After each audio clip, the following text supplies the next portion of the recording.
Good morning friends, welcome to study with Neelam. I hope आप सभी लोग बहुत अच्छे होंगे। आज हम 5 फरवरी 2021 के सभी best top current affairs question complete करेंगे। चलिए तो शुरू करते हैं आज का लेक्चर फटाफट।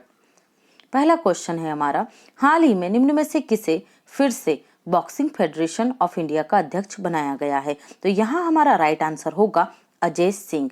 अजय सिंह इससे पहले भी क्या थे? बॉक्सिंग फेडरेशन ऑफ इंडिया के अध्यक्ष थे। इनकी दोबारा इस पद पर नियुक्ति की गई है। ओके, इसके साथ ही आपको याद रखना है, जो अजय सिंह हैं ये स्पाइस जेट के क्या है? चेयरमैन भी हैं। जो स्पाइस जेट कंपनी है उसके चेयरमैन भी हैं। कौन? अजय सिंह। और अब ये क्या बन गए? बॉक्सिंग फेडरेशन ऑफ इंडिया के अध्यक्ष बन गए। बॉक्सिंग फेडरेशन ऑफ इंडिया का हेडक्वार्टर आपको कहाँ मिलेगा? न्यू दिल्ली में मिलेगा। ओके, और इसके साथ ही आपको याद रखना है, इंटरनेशनल बॉक्सिंग एसोसिएशन का हेडक्वार्टर कहाँ पर है? इंटरनेशनल बॉक्सिंग एसोसिएशन का हेडक्वार्टर तो ये आपको मिलेगा लुजान, स्विट्जरलैंड में। ओके, तो ये भी आप याद रखेंगे। अदर ऑप्शंस देख लेते हैं हम। संजय कपूर ये बने हैं अभी आपके शतरंज जो चेस है आपकी, ठीक है, चेस फेडरेशन ऑफ इंडिया के अध्यक्ष। ओके, नितल नारंग ये बने हैं soft ball federation of India के अध्यक्ष, पहली महिला अध्यक्ष soft ball federation of India के अध्यक्ष। ज्ञानेंद्रो निगुबाम ये बने हैं हॉकी इंडिया के अध्यक्ष, हॉकी इंडिया के अध्यक्ष। इसी तरीके से आपको याद रखना है, तीरंदाजी संघ है जो भारत का, उसके अध्यक्ष कौन है? तो केंद्रीय जनजाति मंत्री अर्जुन मुंडा हैं। ओके, याद रखना। बीसीसीआई के कौन है अध्यक्ष? तो ये हैं सौरभ गांगुली 39वें क्रम के। ओके, तो ये कुछ इंपॉर्टेंट फेडरेशन है जो स्पोर्ट्स से रिलेटेड और आपको याद रखना है। नेक्स्ट देखते हैं, हाल ही में द इकोनॉमिक इंटेलिजेंस यूनिट द्वारा जारी डेमोक्रेसी इंडेक्स रिपोर्ट 2020 में भारत का स्थान क्या रहा है? तो यहाँ हमारा राइट आंसर होगा, क्या रहेगा भारत का स्थान? 53। ओके, 167 कंट्रीज और में भारत का स्थान कितना रहा है? 53 रहा है। इसमें 5 कैटेगरीज होती हैं। ओके, उन 5 कैटेगरीज में अलग अलग देशों को रखा जाता है। तो भारत में जो डेमोक्रेसी, जो लोकतंत्र की स्थितियां हैं, उसमें क्या आई है? कमी आई, क्योंकि भारत 2019 में इस लिस्ट में कौन से स्थान पर था? 51 स्थान पर था, और अब भारत 2 स्थान नीचे खिसक चुका है। तो ये यहाँ पर आपको ध्यान रखना है। ओके, 2019 में 51 थे और 2020 में हम कितने आ गए? 53 पर आ गए हैं। और उसमें बताया गया है कि भारत में जो लोकतंत्र है, परंतु उसमें क्या है? बहुत सारी खामियां भी विद्यमान हैं। तो 167 कंट्रीज में टॉप पर कौन रहा? तो टॉप पर रहा इसमें नॉर्वे। कौन रहा है टॉप पर? नॉर्वे रहा है। ओके, अब देखिए यहाँ पर जो इकोनॉमिक इंटेलिजेंस यूनिट है उसके बारे में बात करने से पहले और इंडेक्स की बात करने से पहले हम लिस्ट यहाँ देख लेते हैं। ये ऑप्शन इंपॉर्टेंट है। ओके, अभी हाल ही में इकोनॉमिक इंटेलिजेंस की ही एक रिपोर्ट आई थी, एशिया पैसिफिक व्यक्तिगत सूचकांक, ठीक है, व्यक्तिगत स्वास्थ्य सूचकांक। उसमें टोटल 11 देश थे एशिया के, और उस एशिया के 11 देशों में भारत का स्थान क्या था? 10वां था। ओके, व्यक्तिगत स्वास्थ्य के इंडेक्स में। फिर 2 इंडेक्स आपको याद रखना है। एक क्या? कोरोना वायरस परफॉर्मेंस इंडेक्स, जो किसने जारी किया था? ये ऑस्ट्रेलिया के लोवी इंस्टीट्यूट के द्वारा जारी किया गया था, कोरोना वायरस परफॉर्मेंस इंडेक्स। उसमें भारत का स्थान 86 था। जर्मन वॉच के द्वारा लाया गया था ग्लोबल क्लाइमेट रिस्क इंडेक्स, तो उसमें भी भारत का स्थान 86 था, और उसमें भारत पहले स्थान पर कौन था? मोजाम्बिक था। ओके, किसमें? ग्लोबल क्लाइमेट रिस्क इंडेक्स में। फिर है ग्लोबल फ्रीडम इंडेक्स, तो ग्लोबल फ्रीडम इंडेक्स 2020 में भारत का स्थान क्या था? 111 था। तो ये सभी इंपॉर्टेंट है, याद रखना। जो इकोनॉमिक इंटेलिजेंस यूनिट है इसका हेडक्वार्टर आपको कहाँ मिलेगा? तो इसका हेडक्वार्टर आपको मिलेगा लंदन में। कहाँ पर? लंदन में इसका हेडक्वार्टर आपको मिलेगा। अब इससे एक और पॉइंट आपको याद कराती हूँ मैं। देखिए, डेमोक्रेसी की बात हो रही है तो आपको पता होना चाहिए इंटरनेशनल डेमोक्रेसी डे कब मनाया जाता है? तो ये मनाया जाता है 15 सितंबर को, इंटरनेशनल डेमोक्रेसी डे। और 2020 में इंटरनेशनल डेमोक्रेसी डे की थीम क्या थी? तो थीम थी कोविड-19 अ स्पॉटलाइट ऑन डेमोक्रेसी। कोविड-19 a spotlight on democracy. Okay, other point देख लेते हैं हम यहाँ पर। तो देखिए, ये रैंक है टॉप पर, भारत की रैंक कितने? 6.61 स्कोर किया है भारत ने, 53 है। टॉप पर रहा नॉर्वे 9.81, सेकंड नंबर पर आइसलैंड, और थर्ड पर है स्वीडन। तो ये टॉप 3 याद रखिए और इंडिया को याद रखिए, ये इंपॉर्टेंट है, क्वेश्चन यहीं से बनता है। फिर उसके बाद 167 में जो लास्ट 3 थे, कौन कौन थे? 60 65 पर था सेंट्रल अफ्रीकन रिपब्लिक, ठीक है, और फिर 66 पे कॉन्गो, 67 पर आपका उत्तर कोरिया है। इसमें अगर हम बात करें हमारे कुछ पड़ोसी देशों की, जैसे बांग्लादेश, तो बांग्लादेश की रैंकिंग इसमें क्या रही, बांग्लादेश की रही इसमें 76, आप नोट कर लीजिएगा। भूटान की इसमें रैंक रही 84, पाकिस्तान की रैंक रही है 105, पाकिस्तान की 105 रही है। श्रीलंका की अगर हम बात करें तो श्रीलंका को इसमें स्थान मिला है इस लिस्ट में 68, श्रीलंका 68 और अफगानिस्तान 139, अफगानिस्तान 139। ओके, तो ये आपको सारे पॉइंट याद रखना है। हेडक्वार्टर मैंने आपको बता दिया है कहाँ है, लंदन में है, और इसकी स्थापना कब हुई थी, द इकोनॉमिक इंटेलिजेंस की, तो इसकी स्थापना हुई थी 1946 में। क्लियर है। नेक्स्ट देखते हैं क्वेश्चन, हाल ही में international day of human fraternity कब मनाया गया है, तो राइट आंसर होगा 4 फरवरी। देखिए भाई, ये फर्स्ट टाइम मनाया जा रहा है, जैसे 27 दिसंबर 2020 को पहली बार मनाया गया था डे महामारी की तैयारी का दिवस। ओके, महामारी तैयारी दिवस 27 दिसंबर 2020 को पहली बार मनाया गया था, ताकि सभी देशों को जागरूक किया जा सके कि किसी भी प्रकार की महामारी में उन देशों को किस स्तर की तैयारी करके रखना है। उसी तरीके से 2021 में पहली बार मनाया जा रहा है क्या, international day of human fraternity. देखिए, तो ये 27 दिसंबर वाला भी यूएनओ ने ही शुरू किया था। ओके, पहला था, याद रखना, क्वेश्चन जरूर आएगा ये। और 4 फरवरी को शुरू किया गया international day of human fraternity, किसके द्वारा, यूएन के द्वारा। क्या है इसका उद्देश्य, इसका उद्देश्य लोगों में आपस में टॉलरेंस को बढ़ावा देना, ताकि लोग क्या हो, एक दूसरे से मतलब बहुत ज्यादा झगड़ा या बहुत ज्यादा वैमनस्य ना रखें एक दूसरे के बीच में, इसको बढ़ावा देना, टॉलरेंस को बढ़ावा देना, जिससे ह्यूमन मतलब जो मानवीयता के उद्देश्य होते हैं, मानवीयता की जो भावना होती है वो बलवती हो, ना कि नफरत की भावना। ओके, और आप वर्ल्ड लेवल पर आज देख रहे हैं कि देश के बीच में, देश के अंदर दो समुदायों के बीच में, दो ग्रुप्स के बीच में जो इनटॉलरेंस बढ़ती जा रही है, तो उसी के लिए ये दिवस शुरू किया गया है। कब, 4 फरवरी 2021 से पहली बार। ओके, हाँ, इसके बाद हम देखते हैं हमने कौन कौन से दिवस मनाए हैं अभी फरवरी के मंथ में। तो 1 फरवरी को मनाया था हमने इंडियन कोस्ट गार्ड का 45वां स्थापना दिवस। ओके, 2 फरवरी को हमने मनाया वर्ल्ड वेटलैंड डे, और वेटलैंड डे की थीम आप मुझे कमेंट सेक्शन में बताएंगे। ओके, 4 फरवरी को हमने मनाया 2 डे, एक तो था वर्ल्ड कैंसर डे और एक था international day of human fraternity. Okay, तो ये आप याद रखेंगे। हाँ, यहाँ पर जो यूएनओ ने ये दिवस मनाना प्रारंभ किया, तो इसमें 2 देशों ने इनका सहयोग किया, इसे स्पॉन्सर्ड किया है। एक है इजिप्ट, ओके, या मिस्र कह लीजिए, और फिर है यूनाइटेड अरब अमीरात। ओके, संयुक्त अरब अमीरात इसमें शामिल है। ठीक है, तो ये भी आप याद रखेंगे। ओके, नेक्स्ट देखते हैं क्वेश्चन, हाल ही में निम्न में से किस केंद्र शासित प्रदेश को देश का पहला कोरोना मुक्त केंद्र शासित प्रदेश घोषित किया गया है। तो कोरोना मुक्त यहाँ पर वर्ड मिसिंग हो गया है, आप लोग इसे मेंशन कर लीजिए, मैं पीडीएफ में से सही कर दूंगी। ओके, तो ये राइट आंसर होगा यहाँ पर अंडमान निकोबार द्वीप समूह। अंडमान निकोबार द्वीप समूह क्या हो गया है, कोरोना वायरस मुक्त केंद्र शासित प्रदेश बन गए। यहाँ पर 4 मरीज थे और वो 4 भी अब क्या हो गए, ठीक हो गए हैं। क्लियर है। यहाँ के लेफ्टिनेंट जनरल कौन है अंडमान निकोबार द्वीप समूह के, तो ये हैं देवेंद्र कुमार जोशी। कौन है, देवेंद्र कुमार जोशी हैं। कैपिटल क्या होती है, पोर्ट ब्लेयर इसकी कैपिटल है। ओके, पोर्ट ब्लेयर इसकी कैपिटल है। और यहाँ से आपको याद रखना है कि चेन्नई और पोर्ट ब्लेयर के मध्य, ठीक है, चेन्नई और पोर्ट ब्लेयर के मध्य क्या शुरू की थी, तो यहाँ पर प्रधानमंत्री मोदी के द्वारा ऑप्टिकल फाइबर केबल लाइन प्रारंभ की गई थी under water. Okay, other options जैसे हम यहाँ देख लेते हैं आपके लक्षद्वीप, तो लक्षद्वीप पहला यूटी बना है या यूनियन टेरिटरी बना है जिसने जैविक खेती को प्रारंभ किया है। पेडुचेरी क्या है, एयरपोर्ट अथॉरिटी ऑफ इंडिया द्वारा 100% सौर ऊर्जा से संचालित एयरपोर्ट बना है। ओके, और लद्दाख, तो लद्दाख से आपको याद रखना तसोकर वेटलैंड। ओके, तसोकर कॉम्प्लेक्स ये 2020 में वेटलैंड में शामिल हुआ है।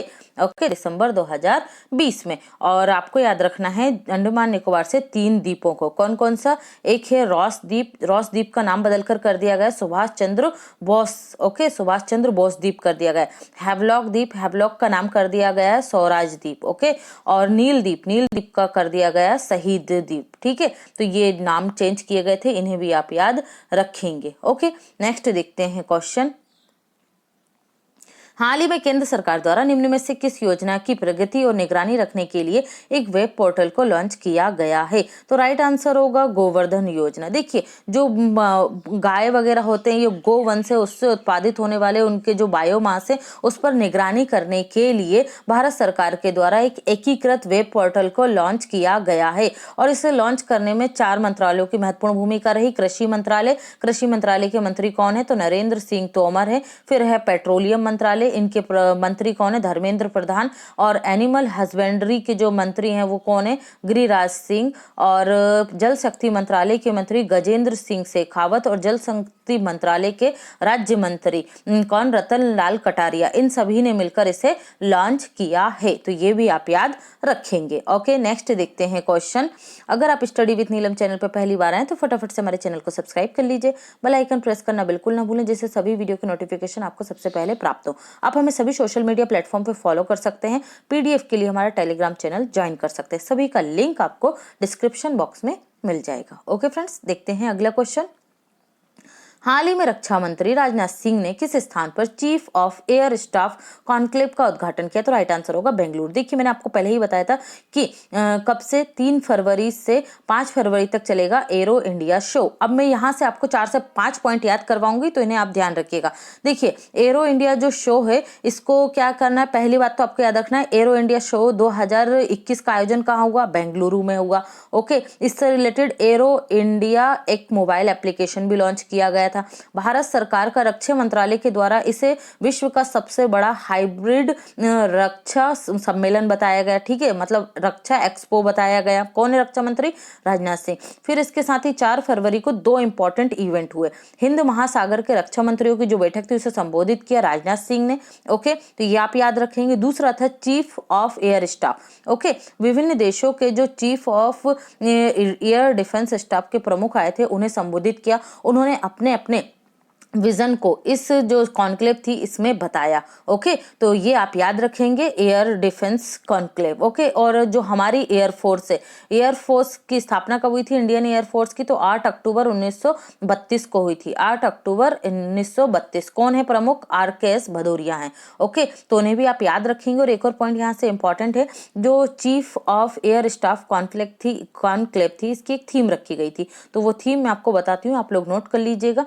थीम ये थी, air power in Indo Pacific regions and air powers and aerospace strategy. Okay, theme थी air power in Indo Pacific region and air powers and aerospace strategy. Okay, ये इसकी थीम रखी गई थी, तो ये आप याद रखेंगे। अदर ऑप्शंस को हम देख लेते हैं। तो हैदराबाद में क्या किया गया था? इसका आयोजन जो हैदराबाद है, हैदराबाद में क्या है भाई? तो हैदराबाद में आपको याद रखना है सबसे बड़ा यहाँ पर है मेडिटेशन सेंटर। ओके, नैनीताल यहाँ पर हमने कल ही देखा है क्या स्थापित किया गया है? शिवालिक एबोटोरियम स्थापित किया गया है। चंडीगढ़ यहाँ पर उत्तर भारत का पहला डॉग पार्क के तो स्थापित किया ही गया है। और इसके साथ ही यहाँ पर क्या स्थापित किया गया है? यहाँ पर किया गया है इम्प्यूटी क्लिनिक की भी स्थापना। ठीक है, डॉग पार्क भी और इम्प्यूटी क्लिनिक भी, तो ये भी आप याद रखेंगे। नेक्स्ट है, हाल ही में किसे वियतनाम के पुनः राष्ट्रपति चुने गए हैं? ओके, कौन बन गए? तो ये हैं क्या आपका NP, ये N है ना, NP ट्रोंग दोबारा क्या बन गए हैं? वियतनाम के राष्ट्रपति बन गए हैं। तो वियतनाम की बात आई है, तो वियतनाम की कैपिटल क्या है भाई? हनोई इसकी कैपिटल है। और यहाँ की करेंसी क्या है? वियतनामी डोंग। क्या है? वियतनामी डोंग है। और आपको वियतनाम से एक इंपॉर्टेंट पॉइंट याद रखना है, ड्यू टू कोविड-19 वियतनाम में क्या हुआ था? चावल के उत्पादन में कमी आई थी। और वैसे तो ये विश्व का तीसरा बड़ा चावल निर्यातक देश था, ठीक है, निर्यात करता था, लेकिन कोरोना वायरस की वजह से उत्पादन में कमी आने के कारण इन्होंने भारत से क्या किया है? चावल आयात किया है 2020 में। भारत और वियतनाम के मध्य एक एक्सरसाइज होती है जो हमने कल भी देखी थी, क्या नाम है? बिम्बेक्स एक्सरसाइज। ओके, तो वो भी आप याद रखिएगा। नेक्स्ट देखते हैं क्वेश्चन। हाल ही में निम्न में से किसे राष्ट्रीय सुरक्षा परिषद का अध्यक्ष नियुक्त किया गया है? ओके, तो राष्ट्रीय सुरक्षा परिषद के अध्यक्ष बनाए गए हैं आपके एस.एन. सुब्रमण्यम। कौन बन गए हैं? एस.एन. सुब्रमण्यम बन गए हैं। तो ये एस.एन. सुब्रमण्यम कौन है? ये लार्सन एंड ट्रूबो जो मैन्युफैक्चरिंग कंपनी है, बहुत नाम सुना है अपना, जो राम मंदिर का निर्माण कर रही है। ओके, उसके एमडी और सीईओ हैं एस.एन. सुब्रमण्यम, एमडी और सीईओ हैं, और इन्हें ही बनाया गया है राष्ट्रीय सुरक्षा परिषद का अध्यक्ष। क्या करती है राष्ट्रीय सुरक्षा परिषद? तो ये लेबर मिनिस्ट्री, कौन? आपके श्रम मंत्रालय के अंतर्गत आती है, और श्रम मंत्रालय के अंतर्गत ये सुरक्षा परिषद क्या काम करती है? जो श्रमिक हैं उनके वर्क प्लेस की जो कंडीशन होती है, उनके स्वास्थ्य से जुड़ी हुई, इन्वायरमेंट से जुड़ी हुई, ओके, तो उस पर ध्यान रखती है, उस पर कानूनों का नियमन करती है। कौन? राष्ट्रीय सुरक्षा परिषद। कौन बन गए अध्यक्ष? एस.एन. सुब्रमण्यम बन गए हैं। ओके, रवि रंजन ये तमिलनाडु के मुख्य सचिव बने हैं। अंकन बैनर्जी ये मोजाम्बिक में क्या बने हैं? भारत के राजदूत बने हैं। और सुबदर्शन त्रिपाठी ये कजाकिस्तान में भारत के राजदूत बने हैं। तो ये सभी अपॉइंटमेंट नहीं है, याद रखिएगा। नेक्स्ट है, हाल ही में हिंदुस्तान एरोनॉटिक्स लिमिटेड ने निम्न में से किसके साथ कंपोजिट रॉ मटेरियल के लिए समझौता ज्ञापन पर हस्ताक्षर किए? तो जो एरो इंडिया एक्सपो चल रहा है, इसी समय हिंदुस्तान एरोनॉटिक्स लिमिटेड और मिधानी, ओके, इन दोनों के मध्य क्या हुआ है? एक समझौता हुआ है। किसके लिए? कंपोजिट रॉ मटेरियल प्रदान करेगी मिधानी। किसको? एचएल को। ठीक है, हिंदुस्तान एरोनॉटिक्स लिमिटेड को। मिधानी एक सरकारी कंपनी है जिसका फुल फॉर्म क्या होता है? इसका फुल फॉर्म होता है मिश्र धातु निगम लिमिटेड। मिश्र धातु निगम लिमिटेड, भूलिएगा मत। ओके, मिश्र धातु निगम लिमिटेड और हिंदुस्तान एरोनॉटिक्स लिमिटेड के मध्य ये समझौता हुआ है। तो ये जो MOU साइन हुआ है, इसका उद्देश्य क्या है कि जो कच्चा माल होगा वो मिधानी किसको प्रोवाइड करेगी? हिंदुस्तान एरोनॉटिक्स को प्रदान करेगी। इस कच्चे धातु का क्या उपयोग होगा? तो भाई हिंदुस्तान एरोनॉटिक्स लिमिटेड आपको पता ही है, ये हल्के लड़ाकू जो विमान है, ठीक है, जो एयरक्राफ्ट, कॉम्बैक्ट लाइट एयरक्राफ्ट, उनके बनाने में ये उपयोग करेगा। तो ये धातु किससे प्राप्त होगी? मिधानी से। जो मिश्र धातु निगम लिमिटेड है, इसका हेडक्वार्टर आपको कहाँ मिलेगा? हैदराबाद तेलंगाना में मिलेगा। हैदराबाद तेलंगाना में मिलेगा। ओके, याद रखिएगा। और हिंदुस्तान एरोनॉटिक्स लिमिटेड का हेडक्वार्टर कहाँ मिलेगा? बेंगलुरु कर्नाटक में मिलेगा। ओके, ये सब याद रखना। स्टील अथॉरिटी ऑफ इंडिया के हाल ही में अध्यक्ष बनी है सोमा मंडल। ओके, इन्हें चेयरपर्सन बोला जाता है, महिलाओं का ना, चेयरपर्सन बनी है। टाटा स्टील को आपको याद रखना है, ये देश की तीसरी बड़ी स्टील निर्माता कंपनी है। ओके, लार्सन ट्रूबो अभी हमने पीछे भी देखा, इसके एमडी सीईओ बन गए हैं, राष्ट्रीय सुरक्षा परिषद के अध्यक्ष। और आपको याद रखना है कि ये राम मंदिर निर्माण में भी महत्वपूर्ण भूमिका निभा रही हैं, मतलब यही बना रही हैं। हाल ही में समाचारों में चर्चा में रहे गोल्डन ग्लोब अवार्ड्स किस क्षेत्र में दिए जाते हैं? तो राइट आंसर होगा डी। ए और बी दोनों टेलीविजन और फिल्म के क्षेत्र में दिए जाते हैं। किस देश द्वारा दिए जाते हैं? तो याद रखिएगा यूएसए के द्वारा दिए जाते हैं। 2021 में कौन से गोल्डन ग्लोब अवार्ड दिए जाएंगे? 78th global golden globe award दिए जाएंगे। ओके, इंपॉर्टेंट है। और ये नेशनल और इंटरनेशनल दोनों ही सेक्टर में दिए जाते हैं। बाकी क्या है? ये अमेरिका का एक घरेलू अवार्ड है, लेकिन दिया अंतरराष्ट्रीय स्तर पर भी जाता है। ओके, तो ये भूलिएगा मत, याद रखिएगा। हाल ही में निम्न में से किस राज्य सरकार के द्वारा जल जीवन मिशन के अंतर्गत भूगर्भ जल पोर्टल को लॉन्च किया गया है? तो भूगर्भ जल को बढ़ावा देने के लिए, इसकी निगरानी से संबंधित महत्वपूर्ण कार्यविधियों के लिए उत्तर प्रदेश सरकार के द्वारा इस पोर्टल को लॉन्च किया गया है। तो ये भी आप याद रखेंगे। नेक्स्ट है, हाल ही में निम्न में से दिल्ली राज्य सरकार के द्वारा स्विच दिल्ली अभियान का उद्देश्य निम्न में से क्या है? ये लॉन्च किया गया अभियान और इसका मुख्य उद्देश्य है इलेक्ट्रॉनिक वाहनों को प्रोत्साहन देना। ठीक है, मतलब दिल्ली सरकार चाहती है कि इन्होंने लक्ष्य भी घोषित कर दिया है अपना। क्या किया है लक्ष्य? 2024 तक दिल्ली के 25% जो वाहन होंगे उनका उद्देश्य रखा है इन्होंने कि वो इलेक्ट्रिक वाहन हो। ओके, जिससे क्या होगा? प्रदूषण में भी कमी आएगी दिल्ली में। और दिल्ली राजधानी है, तो जो ये विश्व में क्या है, बहुत खराब प्रदूषण वाले देशों में टॉप 5 में आती ही आती है। कोई भी इंडेक्स आएगा अगर प्रदूषण से रिलेटेड, तो टॉप 5 में आप दिल्ली को जरूर देखेंगे। तो दिल्ली में जो प्रदूषण है उसे कम करने के लिए वहाँ ट्रैफिक सिग्नल पर जो ट्रैफिक की कंडीशन होती है, उसमें जो प्रदूषण होता है उसे कम करने के लिए दिल्ली सरकार द्वारा लोगों को प्रोत्साहित किया जा रहा है। इस पर विभिन्न प्रकार की सब्सिडीज दी जा रही हैं। इलेक्ट्रॉनिक जो चार्जर प्लाज्मा होते हैं उन्हें में स्थापित किया जा रहा है दिल्ली सरकार के द्वारा। तो उद्देश्य क्या है? इलेक्ट्रिक वाहनों को प्रोत्साहन देना। तो ये आप याद रखेंगे। ओके, कल आपसे पूछा था 8 फरवरी, सॉरी ये आज का क्वेश्चन है, 8 फरवरी 2021 को भारत और निम्न में से किस देश के मध्य एक संयुक्त सैन्य अभ्यास युद्ध अभ्यास 21 आयोजित किया जाएगा? इसका आप सभी लोग आंसर कीजिएगा। ओके, कल आपसे पूछा था हाल ही में launch Soumitra Chatterjee a life of cinema theatre poetry and painting नामक बुक किसके द्वारा लिखी गई है? तो राइट आंसर था सी, अर्जुन सेनगुप्ता और पार्थ मुखर्जी के द्वारा ये बुक लिखी गई है। ओके फ्रेंड्स, अगर लेक्चर पसंद आता है तो ज्यादा से ज्यादा वीडियो को शेयर कीजिए, लाइक कीजिए और चैनल को सब्सक्राइब कीजिए। Thanks for watching and take care.